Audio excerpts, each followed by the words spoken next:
Assalamualaikum warahmatullahi wabarakatuh. Saya Khadijah Makarim. Topik kita kali ini adalah masa peka dalam tumbuh kembang anak. Teman-teman sekalian, bagi teman-teman yang mempelajari psikologi perkembangan atau psikologi pendidikan, tentu istilah masa peka ini adalah sesuatu yang tidak asing lagi ya. Pasti dalam kuliahnya sudah dibincangkan tentang masa peka ini.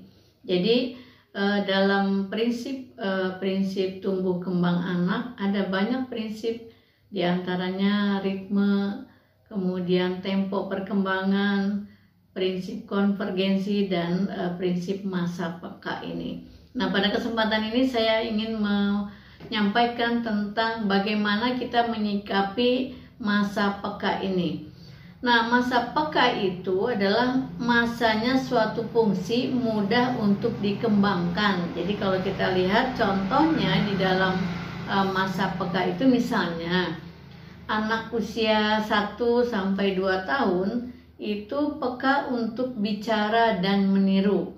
Nah, artinya bahwa pada masa itu anak-anak sangat mudah meniru dan mulai banyak berbicara. Nah, kalau anak sudah punya perhatian dalam hal ini, maka kita harus memperhatikannya untuk mengembangkannya.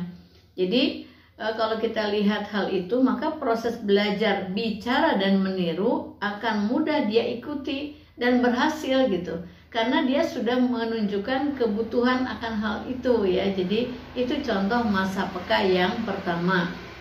Kemudian masa peka ini tumbuh dan berkembang pada anak ya secara baik kalau misalnya kita perhatikan betul kapan tumbuhnya, kapan timbulnya, menunjukkan suatu kebutuhan dia untuk difasilitasi. Maka guru dan orang tua harus dapat memfasilitasinya. Jadi begitu kelihatannya anak umur 1 sampai 2 tahun tadi meniru ucapan orang tuanya, maka 1-2 kali meniru itu kita perhatikan bahwa sangat baik sekali kita melatih dia untuk mengucapkan kosakata yang dibutuhkannya. Kemudian sikap dan perilaku yang baik segera tumbuhkan dalam bentuk yang dia bisa tiru ya, baik meniru dalam bicara maupun dalam perilaku. Jadi bisa fisik maupun psikisnya siap untuk dikembangkan.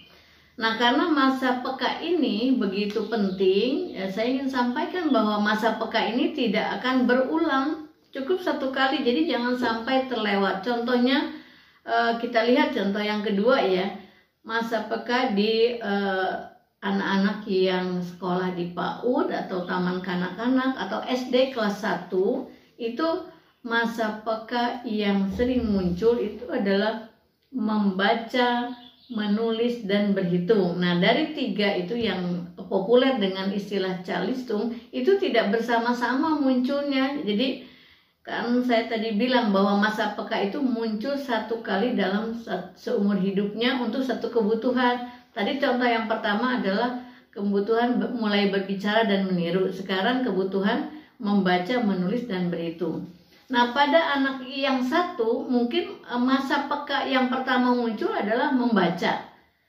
Pada anak yang lain berhitung, pada anak yang lain menulis. Jadi tidak tiga kebutuhan itu kemudian muncul dalam masa peka yang sama. Jadi kalau contoh yang kedua ini, kalau kita temukan apakah guru ataupun orang tua anak peka di dalam membaca, artinya dia punya ketertarikan dalam hal itu, punya perhatian yang luar biasa dalam membaca, maka kita kejar masa itu, optimalkan kemampuan membacanya ya. Tidak usah dulu memikirkan bagaimana nanti ketinggalan gak nih berhitungnya, ketinggalan gak nih kemampuan menulisnya, nggak usah. Lebih baik fokus kembangkan masa peka membacanya tadi dan dia akan berhasil secara optimal. Nah, begitu seterusnya, kalau nanti muncul masa peka berhitung, fasilitasi itu kemudian munculkan secara optimal. Begitu juga menulis. Jadi kita tidak usah mengejar yang tidak muncul masa pekanya. Nanti kalau dia sudah muncul, misalnya saya ambil contoh lagi, Karena orang tua ataupun guru TK atau PAUD berkejaran dengan target, misalnya ketika anak itu lulus harus mampu membaca, menulis dan berhitung, ya, yang terkenal dengan calistung tadi, maka semua diberikan secara bersama-sama dengan tidak menghiraukan masa pekanya. Itu rugi buat si anak. Khawatir anak itu sedang masa peka membaca, tapi kemudian guru melakukan pembelajaran klasikal berhitung, sehingga ketika anak belajar berhitung dia kurang minat karena inginnya membaca. Nah, sebetulnya itu adalah satu kode, satu keyword buat guru bahwa anak itu adalah sedang berada di masa peka membaca. Jadi kalau kita fasilitasi, maka kemampuan membacanya akan melejit. Begitu juga kemampuan berhitung atau menulis. Jadi sebaiknya guru dan orang tua perhatikan betul masa peka anak, karena saya catat, ya, saya ucapkan lagi bahwa masa peka itu tidak akan berulang.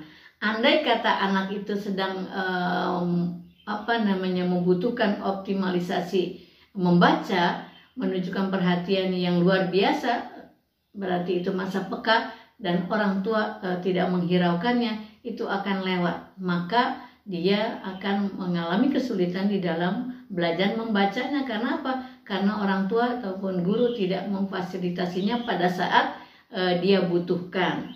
Nah, itu teman-teman sekalian. Jadi kalau tokoh dari masa peka ini yang sangat concern dalam pengembangan masa peka ini adalah Dr. Maria Montessori, ya, dari Italia. Jadi dalam masa peka, dalam masa perkembangan anak ini, menurut Dr. Maria Montessori itu mudah, ya, menandainya, yaitu dengan adanya perhatian yang luar biasa, adanya ketertarikan terhadap suatu objek. Itulah masa peka. Jadi nggak usah khawatir, tidak sulit, ya. Jadi kalau kita lihat ada anak yang sangat tertarik, punya perhatian yang luar biasa, ya, fokusnya tinggi terhadap suatu hal, berarti dia sedang dalam masa peka terhadap hal itu. Contohnya misalnya apakah membaca, menulis, berhitung, mungkin melukis dan sebagainya, ya. Dan sebagainya, apa yang dia munculkan pada saat itu. Jadi kalau kita lihat, ini Dr. Maria Montessori ini sangat ahli di bidang hal tersebut. Dan kemudian juga kalau kita sering diingatkan dalam beberapa catatan, ya, penjelasan dari Dr. Maria Montessori ini tentang masa peka. Jadi kalau kita lihat ketika muncul masa peka harus segera difasilitasi, ya, oleh orang-orang dewasa yang ada di sekitarnya. Siapa itu? Orang tua, guru, mungkin kalau ada kakak-kakaknya, neneknya, kakeknya, dan siapa saja orang-orang yang ada di sekitar anak itu. Kesimpulannya, bagi orang dewasa, apakah guru dan orang tua, perhatikan betul masa peka ini, jangan sampai terlewatkan karena tidak akan berulang, ya. Ketika kita akan memberikan pembelajaran membaca, padahal dulu waktu dia masa pekanya muncul kita tidak memperhatikannya, maka akan kesulitan, sehingga seolah-olah anak itu mengalami kesulitan di dalam belajar membaca. Padahal tidak, karena orang dewasanya yang salah pada saat dia mengalami masa peka tidak diperhatikan. Begitu juga dalam kemampuan-kemampuan yang lain. Jadi jangan sampai salah menafsirkan, oh, anak ini kok mengalami kesulitan dalam matematika. Belum tentu, mungkin belum datang masa pekanya, ya. Jadi mungkin sudah lewat tapi tidak diperhatikan, atau mungkin memang belum datang masa pekanya. Perhatikan dan cari kapan dia munculkan masa peka itu. Ketika dia punya ketertarikan pada berhitung, pada angka-angka, punya perhatian yang tinggi, punya fokus yang tinggi, berarti itulah masa peka yang pantas untuk segera kita fasilitasi dan jangan sampai terlewatkan. Demikian teman-teman sekalian, mudah-mudahan ini bisa menjadi inspirasi bagi teman-teman yang menekuni bidang pendidikan anak, ya, kemudian psikologi anak, untuk meneliti tentang masa peka ini. Terima kasih. Assalamualaikum warahmatullahi wabarakatuh.